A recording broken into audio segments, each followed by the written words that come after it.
Good day, friends. I'm Kerry Dillinger. This is Bible Class Topics, and we want to study the second coming of Jesus. This is number 25 in our Preaching Jesus series, but as always, it's a standalone lesson. You do not have to have already watched or studied the first 24 lessons in this series. I will put a link to that playlist, though, in the end card of this video and also in the description below. So, it's a long lesson. We've divided it into two videos. This is part 1 of 2, the second coming of Jesus.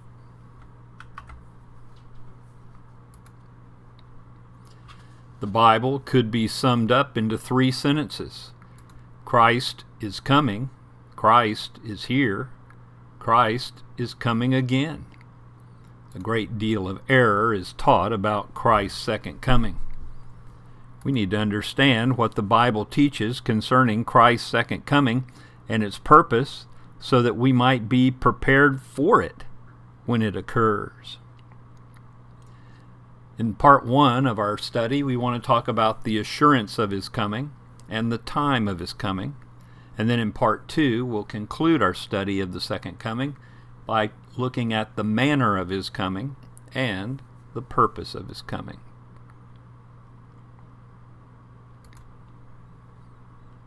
Jesus said He would come again. In John 14, verses 1 through 3, "Let not your hearts be troubled. Believe in God, believe also in me. In my Father's house are many rooms. If it were not so, would I have told you that I go to prepare a place for you? And if I go and prepare a place for you, I will come again and will take you to myself, that where I am you may be also." Jesus said He would come again. The Holy Spirit said Christ would come again. Let's turn to Hebrews chapter 9, verses 27 and 28. "And just as it is appointed for man to die once, and after that comes judgment, so Christ, having been offered once to bear the sins of many, will appear a second time, not to deal with sin, but to save those who are eagerly waiting for Him." The angels said Christ would come again. Now we turn in our Bibles to Acts chapter 1, begin in verse 9. "And when He had said these things," that's Jesus, "as they were looking on," that's the disciples, "Jesus was lifted up, and a cloud took Him out of their sight. And while they were gazing into heaven as He went, behold, 2 men stood by them in white robes and said, 'Men of Galilee, why do you stand looking into heaven? This Jesus, who was taken up from you into heaven, will come in the same way as you saw Him go into heaven.' The apostles said Christ would return. John, the beloved apostle, in 1 John 3:2, addressed his beloved, 'Beloved, we are God's children now, and what we will be has not yet appeared. But we know that when He,' that is Jesus, 'appears, we shall be like Him, because we shall see Him as He is.'" The Apostle Paul, in Colossians 3, verses 3 and 4, "For you have died, and your life is hidden with Christ in God. When Christ, who is your life, appears, then you will also appear with Him in glory." We've heard from the Apostle John, the Apostle Paul, and now the Apostle Peter. 2 Peter 3, verse 9 and 10. "The Lord is not slow to fulfill His promise, as some count slowness, but is patient toward you, not wishing that any should perish, but that all should reach repentance. But the day of the Lord will come like a thief, and then the heavens will pass away with a roar, and the heavenly bodies will be burned up and dissolved, and the earth and the works that are done on it will be exposed." We have assurance of His second coming. Assurance from Jesus Himself, from the Holy Spirit, from the angels, and from the apostles, all teaching us that He will come again. But what of the time of His coming? people have endeavored to set the time of Christ's second coming. People like William Miller, Ellen G. White, the premillennialist, and Jehovah's Witnesses. William Miller, born February 15, 1782 in Pittsfield, Massachusetts, USA, passed this life on December 20th, 1849 in Lohampton, New York. Miller was an American religious enthusiast, the leader of a movement called Millerism that sought to revive the belief that the bodily arrival, sometimes called the advent of Christ, was imminent. Miller was a farmer, but he also held such offices as deputy sheriff and justice of the peace. In the War of 1812, he served as a captain of the 30th Infantry. After years of personal Bible study, he began to preach in 1831 that the present world would end about the year 1843. He based this belief on a passage in the book of Daniel, namely Daniel chapter 8, verses 13 and 14, and he published a pamphlet in 1833 and a book of lectures in 1836, the first of many publications. Principal organs of the Millerite movement were the Signs of the Times in Boston and the Midnight Cry, New York City. Miller estimated that between 50,000 and 100,000 believed in his views. When 1843 passed, some of his associates then set October 22, 1844 as the date of the second coming. This date, brought the movement to a sharp climax. The last General Conference met at Albany, New York in 1845. Belief in the imminence of the Advent was restated, but no date was set and no church organization was created. These notes can be found at Britannica.com. Ellen G. White became a leader of a segment of the Millerites, who call themselves Adventists, in May 1863.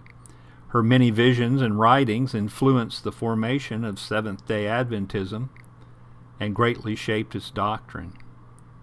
Today, most Seventh-day Adventists still consider Ellen White to be a prophetess of God. Ellen G. White was formerly a Methodist, but later converted to Adventism through the preaching of William Miller. As we've seen, Miller, a false prophet who had predicted Christ would return in either 1843 or 1844. When Miller's prediction of Christ's second advent failed to come true, the Millerites disbanded in dismay. However, a few of Miller's followers claimed to have had visions to account for the failed prophecy. One of these seers was 17-year-old Ellen G. Harmon, later Ellen G. White, who had the first of her 2,000 purported visions in a prayer meeting shortly after Miller's disgrace. In her vision, Ellen claimed to have seen the Adventists on a journey to the city of God. Ellen G. Harmon soon became the beacon of hope for disappointed Millerites, the unifier of Adventist factions, and the spiritual guide for a new religious group. These notes can be found at gotquestions.org. And then the premillennialist. The kingdom prophesied in the Old Testament has not yet come because the Jews rejected Jesus.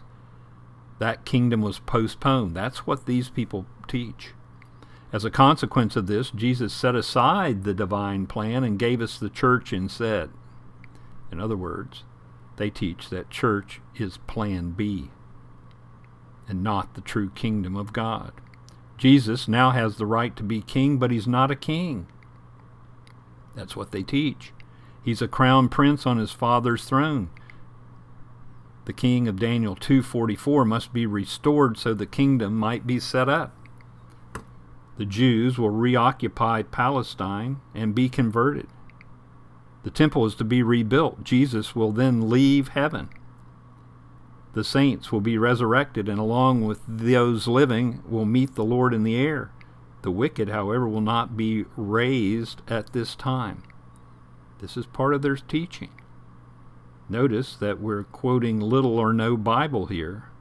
C.T. Russell called this period rapture. R.H. Bowl called it the first stage of the second coming. During this time on the earth is a period of great tribulation, they teach. After this, the Lord comes on the earth with his saints, and the millennial reign begins. They teach all of this is imminent. After 1,000 years, Satan will muster his forces for a mighty battle. He and his forces will be defeated in this literal battle. The wicked then go to hell, and the righteous go to heaven, and eternity begins. Notes taken from Gene Taylor, A Study of Premillennialism.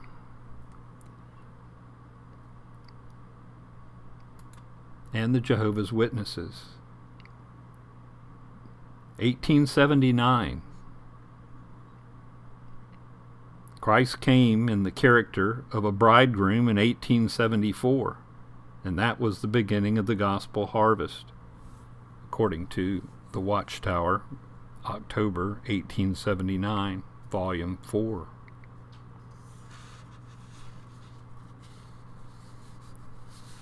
So here we are in 2024, and the second coming has not occurred as yet.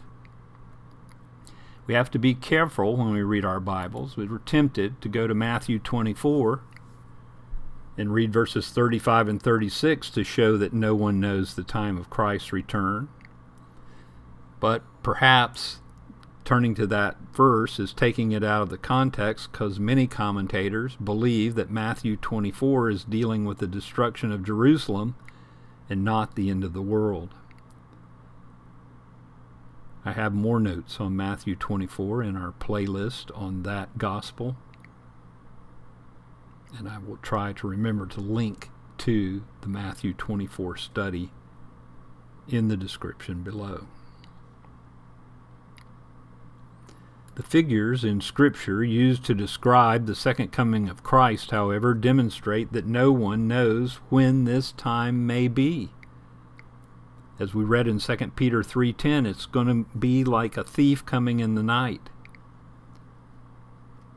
Listen to Paul in 1 Thessalonians 5:1 and 2. Now concerning the times and the seasons, brothers, you have no need to have anything written to you, for you yourselves are fully aware that the day of the Lord will come like a thief in the night.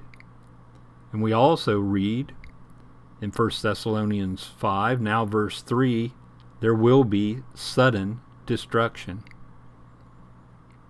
Paul continues, while people are saying there is peace and security, then sudden destruction will come upon them as labor pains come upon a pregnant woman, and they will not escape.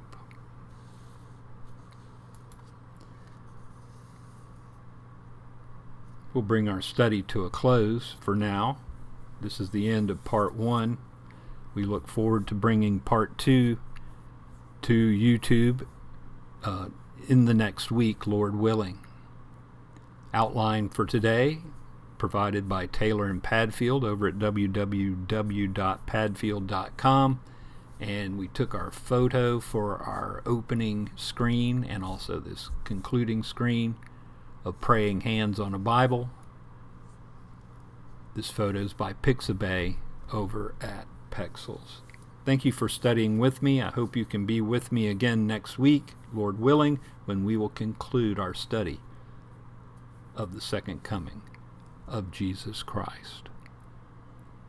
Take care, and may God bless.